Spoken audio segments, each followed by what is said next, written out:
Hello दोस्तों, मैं बंटी सिंह आपके अपने यूट्यूब चैनल उत्थान कोचिंग में आपका स्वागत करता हूं और उम्मीद करता हूं कि आप सब लोग खुश होंगे और स्वस्थ होंगे। दोस्तों, ये सामान्य ज्ञान का टेस्ट नंबर 5 आपके सामने है और उम्मीद करता हूं दोस्तों, अगर आपने इन पे काम कर लिया, जिस प्रकार के क्वेश्चन मैं दे रहा हूं, इन पे अगर आपने काम कर लिया तो आपका क्वेश्चन बच नहीं पाएगा। एग्जाम में एक एक क्वेश्चन फंसेगा, ठीक है। और अगर आप चैनल पर नए हैं तो चैनल को सब्सक्राइब कर लीजिएगा, क्योंकि नोटिफिकेशन आपको तभी मिलेगा जब आप चैनल को सब्सक्राइब कर लेंगे, ये आप भी जानते हैं। ठीक है दोस्तों, बहुत बढ़िया सेट चल रहे हैं, ठीक है। चलिए दोस्तों, शुरू करते हैं। क्वेश्चन नंबर 1 के बारे में बात करते हैं। 1 क्या कह रहा है? नवाब शुजाउद्दौला की बेगम का प्रसिद्ध मकबरा, बहू बेगम का मकबरा, जिसे कहा जाता है बहू बेगम का मकबरा, निम्नलिखित में से किस स्थान पर स्थित है? तो मेरे साथियों, ये अयोध्या के फैजाबाद में स्थित है। अयोध्या के फैजाबाद में स्थित है, ठीक है। ये शुजाउद्दौला की प्रिय बेगम थी, प्रिय पत्नी थी, ठीक है, जिनकी याद में बनवाया था, ठीक है। और ये इसका जो प्रबंधन किया था वो सिया बोर्ड समिति द्वारा किया गया था, सिया बोर्ड समिति। इसका आंसर कौन सा होगा? फैजाबाद होगा। अगला क्वेश्चन है, उत्तर प्रदेश राज्यों में से किससे उत्तर प्रदेश की निम्नलिखित राज्यों में से किससे उत्तर प्रदेश की सीमा नहीं लगती? तो आपको मालूम है राजस्थान से लगती है, पंजाब से नहीं लगती है, हरियाणा से लगती है, तो इसका आंसर पंजाब होगा। अगला क्वेश्चन है, उत्तर प्रदेश में खरीफ की फसल की बुवाई होती है। तो देखिए, खरीफ की जो फसल की बुवाई होती है जून जुलाई के दौरान होती है खरीफ की फसल, और अक्टूबर नवंबर में काट ली जाती है। जबकि रबी की फसल जो होती है मेरे साथियों, वो आपकी अक्टूबर नवंबर में बोई जाती है और मार्च अप्रैल में काटी जाती है। जायद की जो फसल होती है वो फरवरी मार्च में बोई जाती है और मई जून में काट ली जाती है, ठीक। चलिए, राजीव गांधी राष्ट्रीय विमानन विश्वविद्यालय उत्तर प्रदेश में कहाँ स्थित है? तो उत्तर प्रदेश में ये कहाँ स्थित है? अमेठी जिले में स्थित है, और अमेठी में पड़ता है फुर्सतगंज। तो आंसर कौन सा होगा? सी होगा, ठीक। ध्यान रखेंगे, जितने विश्वविद्यालय हैं आप याद करेंगे। अगला है, निम्नलिखित में से कौन सा सही सुमेलित नहीं है? कौन सा युग्म सही सुमेलित नहीं है? तो मेरे साथियों, राजन साजन मिश्र ये ध्रुपद ठप्पा शैली से हैं, ताज बेगम ठुमरी टप्पा शैली से हैं, बड़ी मैना ठुमरी टप्पा शैली से हैं, बड़ी मैना ये केवल और केवल गायिका हैं, इसलिए इनका ये आंसर गलत है। अंबाजी चतुर्वेदी ये ध्रुपद शैली से हैं, ठीक। चलिए, नेक्स्ट क्वेश्चन के बारे में बात करते हैं। नेक्स्ट क्वेश्चन है, निम्नलिखित में से कौन सा युग्म सही सुमेलित नहीं है? भारतीय सब्जी अनुसंधान संस्थान कहाँ है मेरे साथियों? वो वाराणसी में स्थित है, ठीक है। केंद्रीय उपोष उद्यान अनुसंधान संस्थान ये मेरे साथियों लखनऊ में स्थित है, और यहाँ दिया श्रीनगर, तो आंसर आपका बी हो जाएगा। बाकी याद कर लीजिए, इंपॉर्टेंट है। अगला क्वेश्चन है, 18वीं लोकसभा के लिए हुए चुनाव में भाजपा के नेतृत्व वाले एनडीए के गठबंधन ने कुल कितनी सीटें जीतकर पूर्ण बहुमत हासिल किया है? तो पूर्ण बहुमत जो हासिल किया है वो 292 सीटें जीतकर, जबकि भाजपा ने, केवल भाजपा की बात करें तो 240, ध्यान रखेंगे, बीजेपी ने केवल 240 सीटें जीती हैं, जबकि गठबंधन ने, एनडीए ने 292 सीटें जीती हैं और पूर्ण बहुमत हासिल किया है। आंसर नंबर ए इसका हो जाएगा। अगला क्वेश्चन है, हाल ही में किस देश ने 2024-26 के लिए कोलंबो प्रक्रिया की अध्यक्षता ग्रहण की है?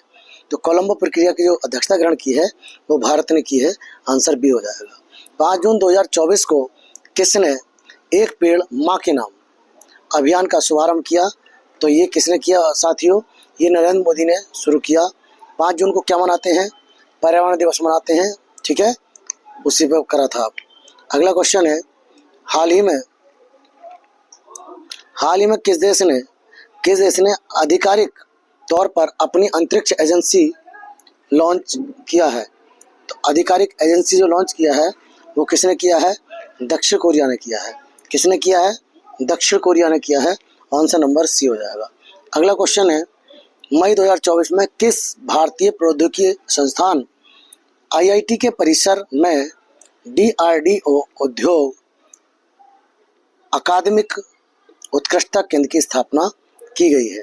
तो ये इसकी स्थापना की गई है मेरे साथियों, ठीक है, इसकी स्थापना की गई है आईआईटी कानपुर, आईआईटी कानपुर में की गई है। आंसर नंबर बी हो जाएगा। अगला, मई 2024 में स्वास्थ्य और परिवार कल्याण मंत्रालय भारत सरकार ने किस खिलाड़ी को तंबाकू नियंत्रण के लिए ब्रांड एम्बेसडर नामित किया है?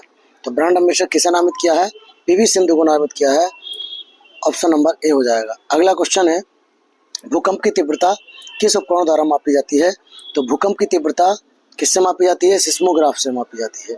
जबकि पॉलीग्राफ से झूठ का पता लगाया जाता है, हाइड्रोमीटर से जल की आर्द्रता का पता लगाया जाता है, बैरोमीटर से वायुमंडलीय दाब का पता लगाया जाता है। ठीक है, चलिए अगला क्वेश्चन है, पिसीकल्चर से क्या तात्पर्य है? पिसीकल्चर, तो पिसीकल्चर क्या है? ये मत्स्य पालन से संबंधित है, मत्स्य पालन है। ठीक, रेशम कीट पालन से सेरिकल्चर आता है, तो इसका आंसर क्या हो जाएगा?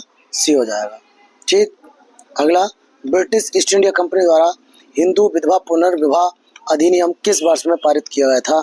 तो ये हिंदू विधवा पुनर्विवाह अधिनियम 1856 में पारित किया गया था। 1829 में सती प्रथा अधिनियम लाया गया था। 53 में पहली बार ट्रेन चली थी भारत में, और 1858 के तहत महालेखा परीक्षक पद का सृजन किया गया था, और जो भारत का गवर्नर जनरल था उसको वायसराय बनाया गया था 1858 के तहत। अगला, ब्रिटिश संसद के कौन से अधिनियम ने कलकत्ता में सर्वोच्च न्यायालय की स्थापना करने की व्यवस्था की? तो ये कौन सा आता है मेरे साथियों? कौन सा आता है? 1873 का विनियम अधिनियम या रेगुलेटिंग एक्ट इसको कहते हैं। ठीक, रियाल इसकी मुद्रा है। तो रियाल किसकी है मेरे साथियों? सऊदी अरब की मुद्रा जो है रियाल है, बांग्लादेश की टका है, अफगानिस्तान की अफगानी रुपया है, मलेशिया की रिंगिट है, रिंगिट। ठीक, तो आंसर इसका क्या हो जाएगा? 17 का ए हो जाएगा। अगला है, बैंकिंग निम्नलिखित में से किस क्षेत्र का उदाहरण है? तो बैंकिंग किस क्षेत्र का उदाहरण है? तो बैंकिंग जो आता है मेरे साथियों, ये आपका तृतीय क्षेत्र में आता है, सेवा क्षेत्र में आता है, क्योंकि सेवा करता है बैंक। प्राथमिक में कृषि आती है, द्वितीयक में उत्पादन आता है, ठीक है, तृतीयक में जो सेवा होती है वो आती है। ठीक, तृतीयक में बैंकिंग है, व्यापार है, बीमा है, स्वास्थ्य है, शिक्षा है, न्याय है, लोक है, पर्यटन है और मनोरंजन। ये सभी जो आते हैं वो किस में आते हैं मेरे साथियों? तृतीय क्षेत्र में आते हैं। अगला, निम्नलिखित में से कौन सा एक यूनेस्को विश्व धरोहर स्थल है जो तमिलनाडु में है? तो विश्व धरोहर स्थल जो है हमारे यहाँ वो 43 हो गए हैं, उनको याद कर लीजिएगा।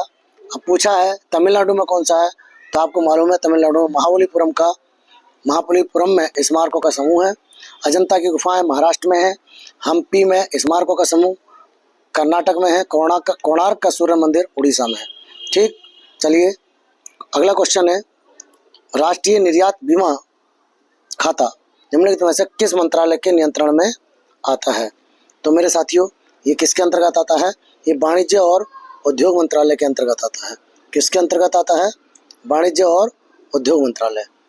आंसर आपका ए हो जाएगा। अगला है, भारत के जनसंख्या इतिहास में किन दशकों को जनसंख्या विस्फोट की अवधि कहा जाता है? तो ये आता है मेरे साथियों 1951 से 81 तक, क्योंकि इस समय बहुत तेज जनसंख्या बढ़ी थी, मृत्यु दर बहुत कम हुई थी, जनसंख्या में बहुत तेज वृद्धि हुई थी, मतलब जो जनसंख्या में वृद्धि हुई थी बहुत तेज हुई थी, इसलिए जनसंख्या विस्फोट का समय कहा जाता है। और एक महाविभाजन वर्ष आता है जो 1 से 21 तक का आता है। ठीक है, 1 से 21 तक का, 1901 से 21 तक का। ठीक, ध्यान रखेंगे, तो वो महाविभाजन वर्ष है। अगला क्वेश्चन है, अगला क्वेश्चन 22, क्वेश्चन नंबर 22 क्या कहता है? प्राकृतिक प्रक्रियाओं के तहत घरेलू कचरे के अपघटन को क्या कहा जाता है? तो मेरे साथियों क्या कहा जाता है? उसे जैव निम्नीकरण प्रदूषण कहा जाता है। अगला है, किस प्रकार की मिट्टी प्रकृति में स्वतः जुताई वाली मिट्टी है? तो कौन सी मिट्टी है? काली मिट्टी है। ठीक है, बाकी मिट्टी 8 प्रकार की होती हैं, पढ़ लीजिए आप, एक एक के बारे में पढ़ लीजिए, बहुत इंपॉर्टेंट क्वेश्चन है ये, सबके बारे में पढ़िए। आगे अगला क्वेश्चन है, किस शहर को भारत के मैनचेस्टर के रूप में जाना जाता है? तो किस शहर को जाना जाता है भारत का मैनचेस्टर? अहमदाबाद को भारत का मैनचेस्टर कहते हैं। उत्तर भारत या उत्तर प्रदेश का जो मैनचेस्टर आता है वो कानपुर आता है। दक्षिण भारत का जो मैनचेस्टर आता है वो कोयम्बटूर आता है। कौन सा आता है? कोयम्बटूर आता है। अगला है क्वेश्चन नंबर 25, बुशमैन जनजातियाँ किस क्षेत्र के आसपास घूमती हैं? तो बुशमैन जो जनजातियाँ हैं वो कालाहारी मरुस्थल में पाई जाती हैं। ठीक है, कौन से में? कालाहारी मरुस्थल।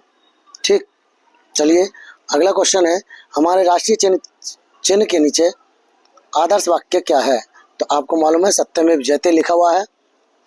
सत्यमेव जयते कहाँ से लिया गया है ये आपको ध्यान रखना पड़ेगा भाई। ठीक, पूरा आपको पढ़ना है। अच्छा, राष्ट्रीय चिन्ह को कब अपनाया गया था? तो 26 जनवरी 1950 को अपनाया गया था। ठीक है, ये सारनाथ के अशोक स्तंभ से लिया गया है, जिसमें 4 सिंह एक दूसरे के विपरीत खड़े हैं। ठीक, मुख हैं, 4 सिंहों के मुख हैं, विपरीत खड़े हुए हैं, जो हमें 3 ही दिखाई देते हैं। अगला क्वेश्चन है, पुलिस द्वारा तैयार किए जाने वाले लिखित दस्तावेज FIR का पूर्ण रूप क्या है? तो FIR का जो पूर्ण रूप है फर्स्ट इंफॉर्मेशन रिपोर्ट।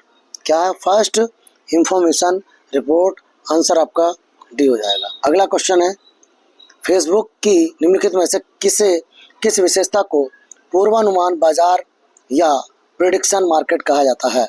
तो किसको कहा जाता है? फोरकास्ट को कहा जाता है। किसको कहा जाता है? फोरकास्ट को कहा जाता है। ठीक, अगला CERT का पूर्ण रूप क्या है? CERT का पूर्ण रूप क्या है? तो इसका पूर्ण रूप है computer emergency response team. Computer emergency response team. Answer इसका डी हो जाएगा। ठीक, अगला, पहली देसी भारतीय मूक फिल्म राजा हरिश्चंद्र के निर्देशक कौन थे? तो राजा हरिश्चंद्र के जो निर्देशक थे वो दादा साहब फाल्के थे, जबकि पहली बोलती फिल्म आलामारा के जो निर्देशक थे वो अर्देशीर ईरानी थे। कौन थे? अर्देशीर ईरानी थे। ठीक, अच्छा, जो पहली मूक फिल्म थी राजा हरिश्चंद्र, ये आई थी 1913 में। कब आई थी? 1913 में। ध्यान रखेंगे भाई। अगला क्वेश्चन है, कौन सा दिन विश्व मधुमेह दिवस के रूप में जाना जाता है? तो 14 नवंबर जाना जाता है। कौन सा? 14 नवंबर। ठीक है, 14 नवंबर को बाल दिवस भी मनाते हैं।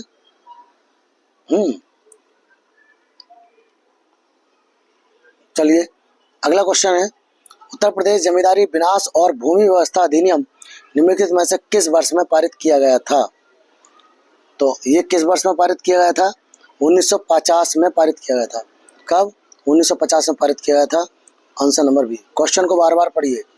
अगला है, भूमि अधिग्रहण पुनर्वास स्थापन अधिनियम में उचित मुआवजा और पारदर्शिता का अधिकार वर्ष कब लाया गया था? तो ये 1913 में लाया गया था। ठीक, 1913 परिवर्तन की जो तिथि है, मतलब लागू कब किया गया था? ठीक है, अधिनियम तो 2013 में, जबकि लागू जो किया था 1 जनवरी 2014 को लागू किया गया था। ध्यान रखेंगे। अगला क्वेश्चन नंबर 33, क्वेश्चन नंबर 34 ही आता है आपके सामने। आतंकवाद से निपटने के लिए पुलिस में बनी नवीन इकाई ATS को किसी विस्फोटक होने की सूचना पर कौन सा दस्ता भेजा जाएगा? बम निरोधक दस्ता, होमगार्ड, विधि विज्ञान प्रयोगशाला के कर्मी, युक्त में से कोई नहीं। तो मेरे भाई साहब, इसको जो भेजा जाएगा बम निरोधक दस्ता भेजा जाएगा। ठीक, आतंकवाद से निपटने के लिए। आप समझ भी रहे हो। ठीक, अगला क्वेश्चन है, रिक्त स्थान इस प्रकार का साइबर अपराध है जिसमें बहुत अधिक संख्या में उपयोगकर्ताओं को अवांछित थोक संदेश अंधाधुंध भेजे जाते हैं। ये कैसा अपराध है? तो आपको अच्छी तरीके से मालूम है, ये स्पैमिंग कहलाता है। स्पैमिंग, ठीक, अपसंदेशन कहलाता है। अपसंदेशन, जबरदस्ती का संदेश। अगला, निम्नलिखित में से कौन सी संविधान सभा की एक समिति है जो जवाहरलाल नेहरू की अध्यक्षता में गठित नहीं हुई थी? मतलब उनकी अध्यक्षता में गठित नहीं हुई थी, तो कौन सा आंसर आता है इसका? संचालक समिति। बाकी सारी समिति उनकी अध्यक्षता में गठित हुई थी। अगला क्वेश्चन है, धर्म, मूल वंश, जाति, लिंग या जन्म स्थान के आधार पर विभेद का प्रतिषेध संविधान के निम्न अनुच्छेद में प्रदत्त है। तो कौन से अनुच्छेद में? अनुच्छेद 15, ठीक। बाकी अनुच्छेद याद कर लीजिए वही। अगला है, भारत के संविधान का अनुच्छेद 243 निम्न में से किससे संबंधित है?